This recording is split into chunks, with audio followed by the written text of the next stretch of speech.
Well, it's good to see that as being the white supremacist orientated society that we are, we still take the time out to self-deprecate and admit openly, thus giving ammunition to the people that oppose as white supremacists and our white supremacist society. Gives them the ammunition to be able to beat us down with such groundbreaking admissions such as this. Rise in hate crimes. Oh yes, if it's not openly admitting that there's racial inequalities and it's rise in hate crimes. Oh yeah. Here we go again, and I find myself sticking up for the alt-right, even though this is the sort of bait that they would bite, and I'm biting it myself because it's just shit.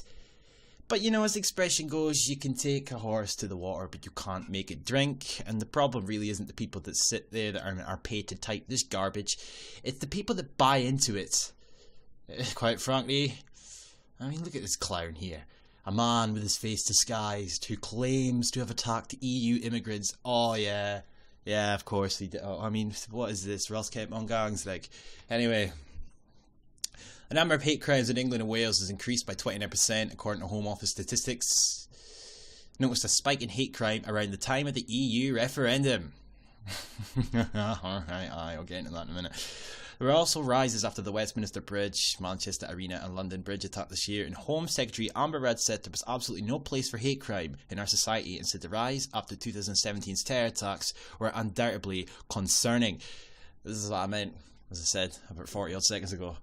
This is literally bait for the alt-right to jump on. You're probably going to have Sargon of Akkad and all that on the case. Mark my words, you know. But regardless, I mean, let's just for 1 second take a step back and pretend that everything that the media and everything that's going on in the world is 100% legitimate. And I fail to see how on any planet, anywhere in the world, where the hell is that acceptable to completely disregard the quote-unquote terror attacks that have happened, but call out the people that respond to them, if those responses are even true. You know what I mean? I can really understand why so many people associate themselves with the right, albeit my patience with them are waning thin in regards to Alex Jones and the like.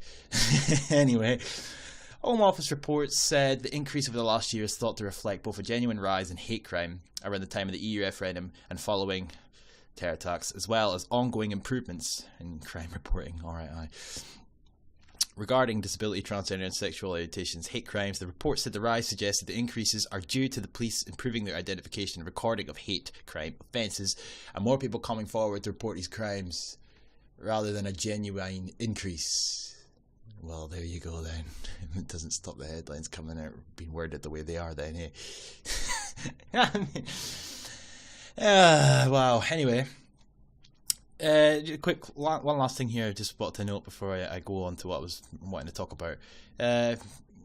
Woman here claiming that she received hate crime or was a victim of hate crime, but her father told her to go to the organisation Mama, and we'll get onto that in a minute or two. So, talking about hate crime. Sorry, a rise in hate crime after Brexit. Now, take your minds back to just after the referendum. You had the human slug, Diane Abbott. Not just her, but her especially, coming out, and Sturgeon. In fact, they all did, really. All these left-leaning wankers did the same thing. They all said that it was racism and xenophobia is what tilted the referendum. The non-legally binding, phony Brexit referendum.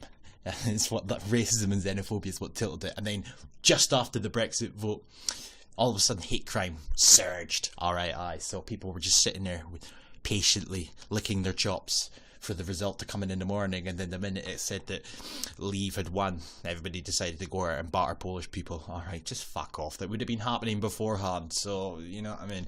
That's the sort of reasoning that I would give to something like that in order to question it.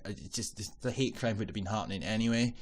It's just shit, quite frankly. But anyway, Sky News is the article I'll pull up as an example for this. Hate crime reports up 57% in Brexit aftermath. Right, number of alleged hate crimes reported to a police website, alleged being the operative word, may I add, reported to a police website have risen by 57% of the UK vote to leave the European Union. Right, and the article goes on and on and on and on and on, right? It's just shite. It's absolute shite. But then you come to This is what's absolutely excellent about this. You know, I'm trying to cut a long story short here. Right, hate crime is unacceptable in any circumstances, say police, right? But you come down to the bottom of the page. All right, this is the National Police Chiefs Council. No, sorry, what's his name again? Sorry. I was right. What am I on about? Assistant Chief Constable Mark Hamilton said, blah blah blah. Right. Come to the bottom though. Further information. There has been a 57% increase in reporting to True Vision since Friday compared to this time last month. 85 reports between Thursday the 23rd to Sunday the 26th of June, compared with 54 reports the corresponding 4 days 4 weeks ago. These figures only take into account reports through one mechanism. Reports are also made directly to forces and other community groups like Telmama and community security. So this is not an overall national figure. This should not be read as a national increase in hate crime, but an increase in reporting through one mechanism. Didn't stop the media lambasting us all with, hate crimes on the rise, Diane Abbott as well. Brexit voters are racist and responsible for hate crimes. Oh yeah. I mean it's quote unquote supposedly legitimate reporters and the like, they all came out and said the same thing. It's ridiculous. So I fail to see why I should believe there's a quote-unquote rise in hate crimes. Since we live in a white supremacist society, why would we admit such a thing? But even taking that away, I mean, do you expect me to believe for 1 second that you are receiving, or you are the victim, I should say, of hate crime? I mean, let's not forget that in Canada, it's near enough a crime now to misgender someone, use the wrong pronoun, Wolf whistling has been debated whether or not it should be banned because it could be offensive and be classed as harassment and sexual harassment and the like. It's a joke, quite frankly. Self-entitlement, as I said in the video prior to this. That's all this is. There's a clear difference, pardon the pun, to hate crime and hate incidences. Sorry, wrong article. Hate incidences, they say something is a hate incident if the victim or anyone else thinks it was motivated by hostility or prejudice based on one of the following things: disability, race, religion, transgender identity, sexual orientation, blah blah blah. And then you come down here and it says examples of hate crimes: assaults, criminal damage, harassment, murder, sexual assault, theft, fraud, burglary, hate mail, causing harassment, alarm, or distress. Right, but the point is here, it's like a lot of them just receive like insults from across the road or whatever, and they report it as a hate crime or racism, which technically would fall under a hate crime immediately. So they're just talking at their arsehole. I mean, this is shit. This is bullshit. I'm sorry. I think this is garbage, and I can't take this fool seriously. I really can't. And I'm gonna leave in this note. The video I made about 2-3 weeks ago, just a quick look properly at it, because I just kind of let the video play and then played some music as the video progressed. But a few points that get made in this video, it's just ridiculous. There's been a long history of far-right extremism that isn't new. I think the other thing to say is that many people deny the existence of Islamophobia. So how can we begin to address the context if we deny the very existence of the phenomenon? Let's get to that first point. How did the media report those cases of the far-right extremism in your views? You tend to find in these moments that they are isolated as a lone wolf. Mental health issues are immediately kind of put onto the agenda, and they don't get to stand in for all white people in ways in which, when we do see examples of Islamic-inspired terrorism, all of Islam blaming the media. Right. First point, it says there that when he bangs on about there's a long history of quote-unquote alt-right terrorism. He brings up 2 examples. That's all he can think of, right? But then he goes on to say that whenever one of these events transpires, they're lone wolves, right? But the same doesn't apply when a Muslim terrorist does the same thing. Not hard to find, buddy. It's really not hard to. You got from CNN of all places, which is basically the American equivalent to the BBC. If the video would play. ISIS has mastered the art of creating lone wolves. That's your PowerPoint debunked already, bud. But there's more. Oh, wait, there's more. Secret text message ordered the lone wolf to carry out London terror attack. And there's one more for you. Right? Come down here. The rising number of Islamist attacks by lone wolves in Europe has led to increased liaison on the issue between a number of foreign security agencies and the Israelis. Just thought I'd add that last bit in for a comedic effect. Anyway, let's get back to this arsehole. There's points being debunked. It paints a positive picture. Shaista, the media, are they reporting terrorism and far-right extremism, which many people say is terrorism, fairly? Well, the first thing to point out is context. So when some terrorism is described as a lone wolf or crazed individuals or whatever, however it's couched, the context is missing. So the context is that there's been a 5-fold increase in reported hate crime in the City of London. Our Mayor, Sadiq Khan, has said that terrorism is terrorism. He's absolutely right. Post-Manchester, there's been a 500% increase in hate crime. We need see what I mean? Like, listen to this shit just annoys me. And it's times like this where I feel myself defending the alt-right when I'm not on their side, quite frankly. But, you know, they have the audacity to sit there and say, oh, terrorism is terrorism, right? You know, it's ridiculous.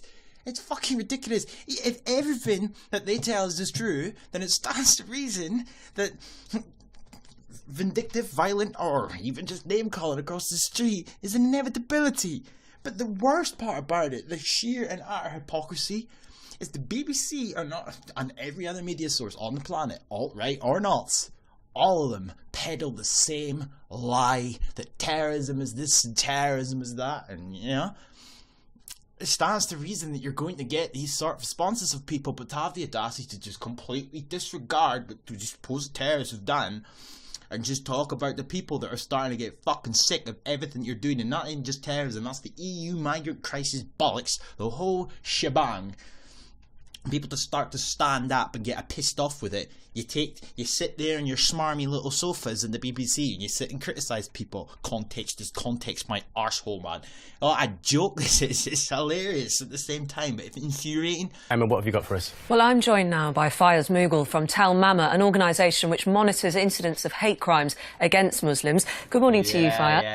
Yeah, I know the guy. Oh, yeah, this guy.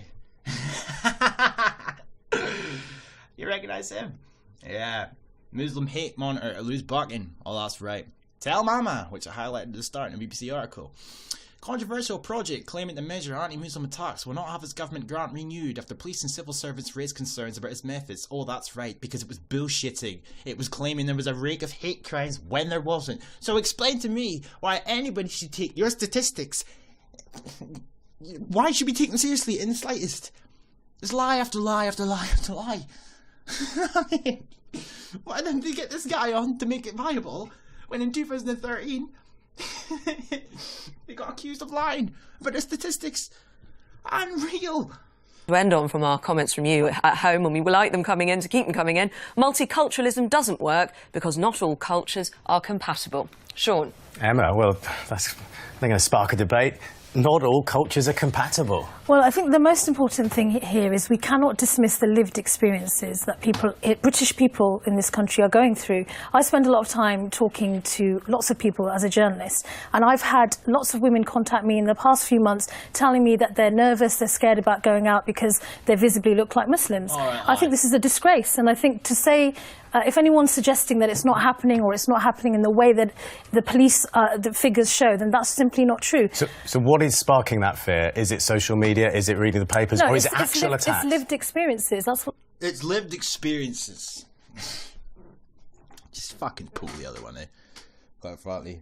Bottom line is this, right? Hate crime, quote quotes. 9 times out of 10 is lived experiences, right? It's people shouting abuse across the street, but they're trying to imply that hate incidences are hate crimes. Verbal abuse does not, as far as I'm concerned, fall under the umbrella of a hate crime. It could be categorized as racist or whatever, but it isn't a hate crime.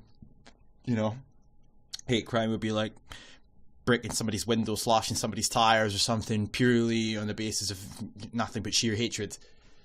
But even if you really want to go down the route of shoving verbal abuse and the like under the umbrella of hate crime, that doesn't, as far as I'm concerned, do the definition any justice, and it does your statistics no justice.